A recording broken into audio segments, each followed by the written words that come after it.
Salam alaikum, chers étudiants. J'espère que vous allez très bien. On se trouve dans cette deuxième partie de ce chapitre portant sur les principes généraux de la politique monétaire. On s'était arrêté au niveau de ce qu'on appelle les conflits d'objectifs en matière de politique monétaire. Nous avons vu que la politique monétaire vise à atteindre un ensemble d'objectifs, hein, euh, généralement objectifs de croissance économique, objectifs de stabilité des prix, objectifs de création d'emplois ou bien de réduction de chômage et objectifs consistant à instaurer les équilibres internes et externes.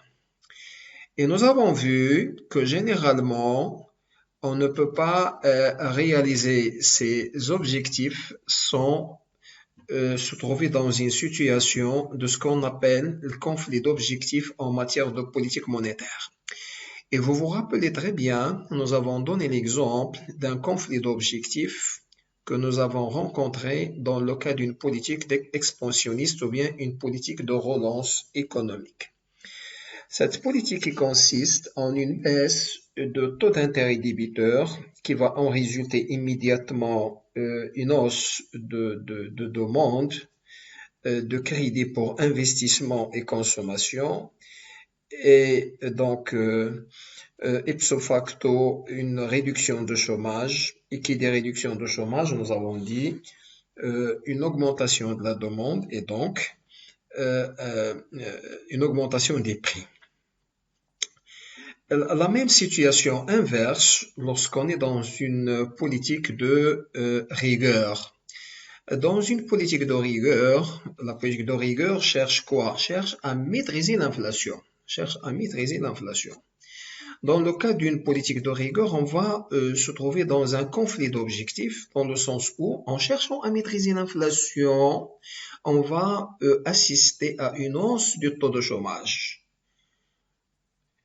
Comment? Le schéma, il est devant vos yeux. Donc, qui dit politique de rigueur dit agir sur les taux d'intérêt à la hausse. Et qui dit agir sur les taux d'intérêt à la hausse dit que la demande de crédit pour investissement et consommation va baisser.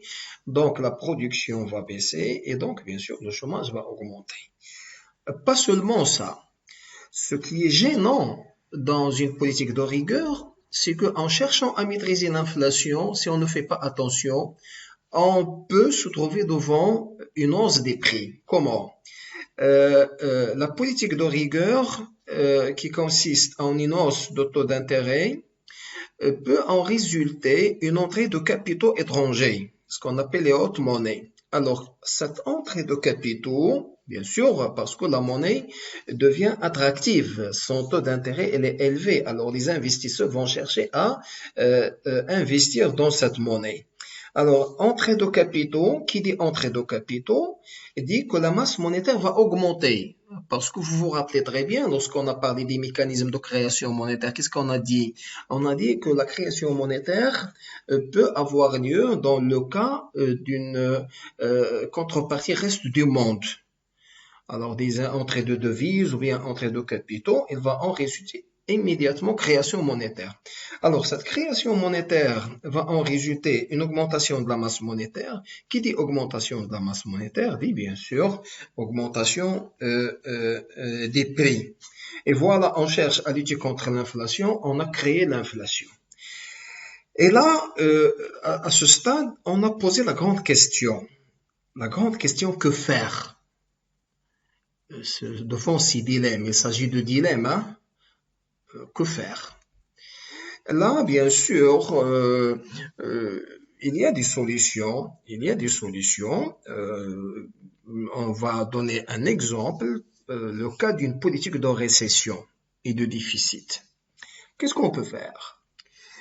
Les autorités monétaires peuvent mettre en place ce qu'on appelle une politique de taux d'intérêt sélectif. Qu'est-ce que ça veut dire ça? On peut euh, euh, euh, mettre en place une bonification de taux d'intérêt, une baisse de taux d'intérêt pour certains secteurs jugés prioritaires pour l'économie. Ce qui fait que pour les autres secteurs, on va les laisser jouer le jeu du marché, le taux d'intérêt du marché. OK? Et en même temps, une autre option pour briser ce dilemme, on peut en parallèle avec une politique monétaire, mettre en place ce qu'on appelle une relance keynésienne, une relance par le déficit budgétaire, ce qu'on appelle policy mix. Policy mix, ça veut dire en même temps politique fiscale ou bien budgétaire et politique monétaire. Le problème que nous avons évoqué tout à l'heure, dans le cas d'une politique de rigueur, lorsqu'on cherche la stabilité des prix et on va assister à une entrée de capitaux, qui dit entrée de capitaux dit augmentation de la masse monétaire, donc augmentation des prix, on peut également mettre une politique d'argent cher sur le marché monétaire. Pour attirer les capitaux assurés et décourager, bien sûr, toute spéculation, bien sûr, à la baisse contre la monnaie nationale. Bien. Maintenant, on va passer à ce qu'on appelle les principaux instruments de la politique monétaire. Généralement, on distingue deux types d'instruments, les instruments directs et les instruments indirects. Ces instruments visent à atteindre des objectifs que nous avons qualifiés de finals. Mais je préfère, avant d'aller examiner les instruments de la politique monétaire, de parler un petit peu de ce qu'on appelle les canaux de transmission de la politique monétaire. Comment ces instruments, par quel mécanisme ces instruments atteignent ces objectifs finaux. C'est ce qu'on appelle les canaux de transmission de la politique monétaire. C'est quoi les canaux de transmission de la politique monétaire que j'ai noté CTPM? Sont les instruments et les processus par l'intermédiaire desquels la politique monétaire agit sur l'activité économique, agit sur le comportement des agents économiques et sur le niveau des prix. Généralement, on peut distinguer le canal parmi les canaux de transmission. Il y a plusieurs canaux, mais les canaux principaux de transmission, il y a le canal du taux d'intérêt, le canal du crédit et le canal du change, bien de change. Alors, vous remarquez très bien que la politique monétaire, alors pour adopter les instruments passent par ce qu'on appelle les canaux de transmission. Ces canaux de transmission agissent sur la demande interne, la demande de crédit, l'offre de crédit, etc., pour atteindre, bien sûr, les objectifs finaux. Alors, nous allons essayer de développer chaque canal de transmission. Je vais commencer par le canal du taux d'intérêt. Une caractéristique importante du canal du taux d'intérêt est l'accent qu'il met sur le taux d'intérêt réel plutôt que nominal. C'est-à-dire, on doit raisonner en termes de taux d'intérêt réel. Et là, pour éviter ce qu'on appelle les illusions monétaires.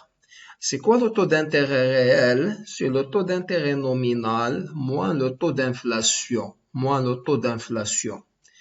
Par exemple, si vous voulez un crédit, par exemple, à 12% taux nominal, si vous avez le taux d'inflation, elle est de 4%, Donc, le taux d'intérêt réel, c'est 12 moins 4.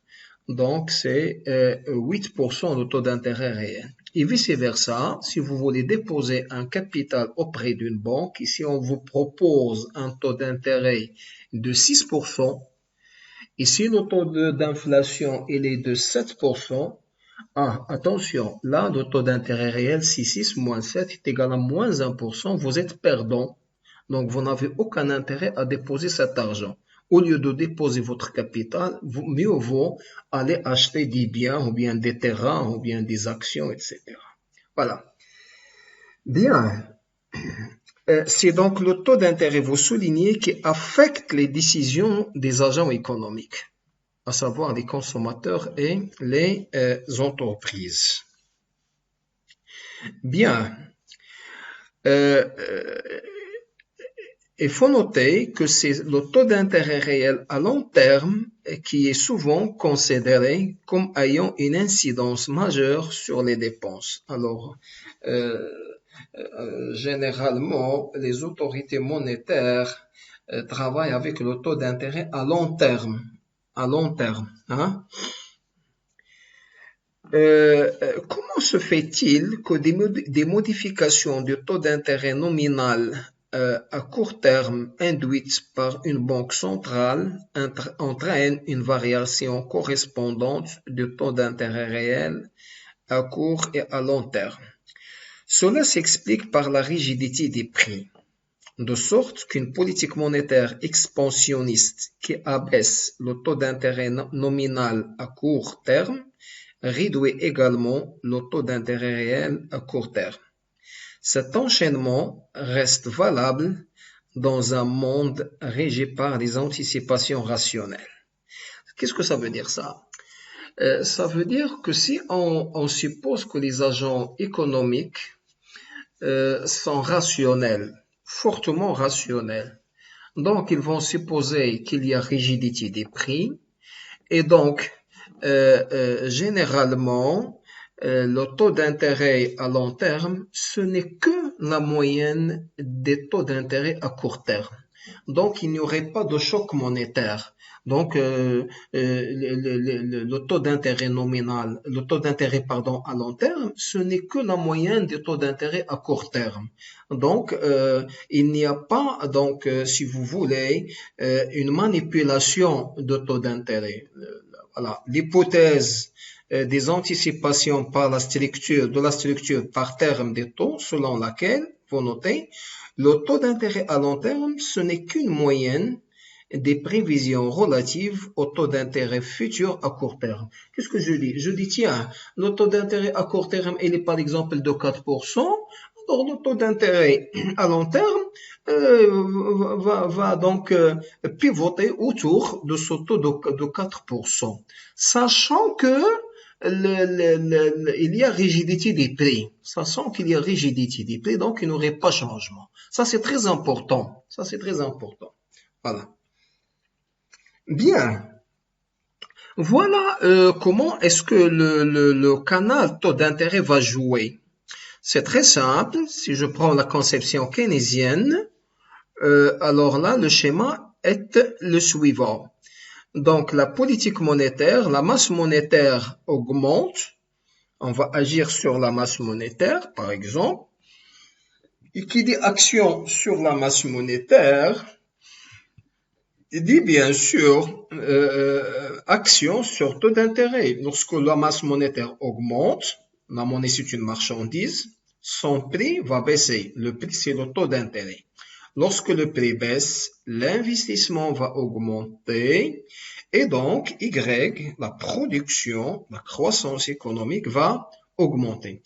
Et généralement, lorsque la production augmente ou bien la croissance augmente, il va en suivre immédiatement une création d'emplois. Et le taux d'intérêt dont il est question ici, c'est le taux d'intérêt directeur ou bien le taux de base bancaire qui est généralement le taux de l'argent au jour le jour sur le marché monétaire. Voilà donc, vous avez un schéma là qui vous montre comment le taux d'intérêt peut agir sur un ensemble donc d'agrégats. il peut agir sur le crédit, le taux d'intérêt et la relation avec les prix des actifs, et la relation avec le taux de change, et la relation avec les anticipations. Le canal du crédit. Alors là, c'est très simple. Le canal du crédit bancaire est fondé sur l'idée que les banques jouent un rôle spécifique au sein du système financier, car elles sont particulièrement bien placées pour résoudre ce qu'on appelle le problème d'asymétrie d'information sur le marché des crédits. Alors, une politique, bien sûr, là, on applique pour le système bancaire la théorie des cours de transaction et la théorie d'asymétrie d'information.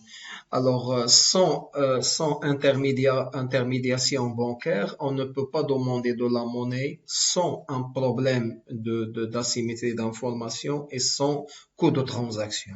Alors, les banques sont là pour résoudre ce problème. Quel problème? Le problème d'asymétrie d'information. L'information va devenir parfaite et bien sûr, les coûts de transaction. Bien, si je prends une politique expansionniste, alors une politique monétaire expansionniste qui contribue à accroître les réserves et les dépôts bancaires augmente bien sûr la quantité de prêts bancaires disponibles. Alors la masse monétaire va augmenter, n'est-ce pas? Et qui dit donc masse liquidité qui augmente, dit les dépôts bancaires vont augmenter. Et lorsque les dépôts bancaires vont augmenter, la monnaie va devenir bon marché, les prêts vont augmenter, les investissements vont augmenter et bien sûr la production serait au rendez-vous. Et là, la croissance économique, elle est là et bien sûr le chômage va baisser et bien sûr on va créer assez d'emplois. Le canal du taux de change. Nous avons vu que le taux de change, c'est le rapport entre deux devises, ou bien entre la monnaie nationale et une monnaie externe, une monnaie étrangère. Le rapport entre l'euro et le dirham, entre le dollar et le dirham, s'appelle le taux de change. Et le taux de change a bien sûr un impact sur les équilibres externes.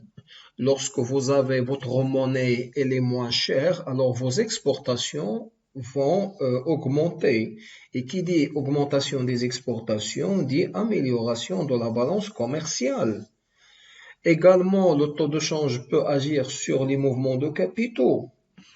Bien, alors le schéma du mécanisme de transmission de la politique monétaire par le canal du taux de change est la suivante. Alors vous avez donc, on va adopter une politique monétaire expansionniste. Il va en résulter quoi? Il va en résulter une baisse du taux d'intérêt.